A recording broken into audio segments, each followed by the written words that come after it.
DTI at ang BIFAD sa pagsusuri ng mga ipinamimigay na laruan ng mga restaurant. Nagpapatrol si Cecil Lardizabal. Kagagaling lang ng fast food chain ng mag-amang Butch at Ali bago nagpunta dito sa grocery.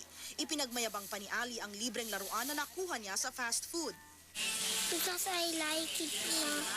How many toys do you buy? Many.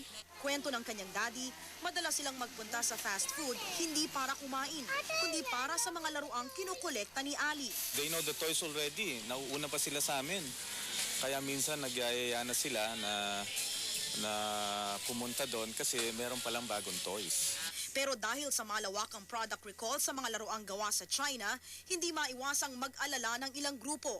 Ang mga laruan na kasama sa ilang value meals kasi ay gawa rin sa China. Kaya naman naalarma na pati si Senador Gringo Onasan at hiningi ang agarang aksyon ng BIFAD at DTI. Dahil dito, isinasailalim na ngayon ng BIFAD ang mga value meal toys sa laboratory test.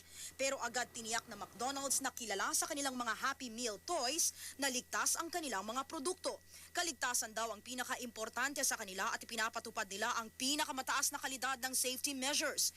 Tiniyak din ng Jollibee na kilala naman sa kanilang Jolly Kiddie Meals na walang halong kemikal o anumang delikadong material ang kanilang mga laruan. At sumusunod daw sila sa mahigpit na panuntunan bago nila ilabas sa mga laruan sa merkado.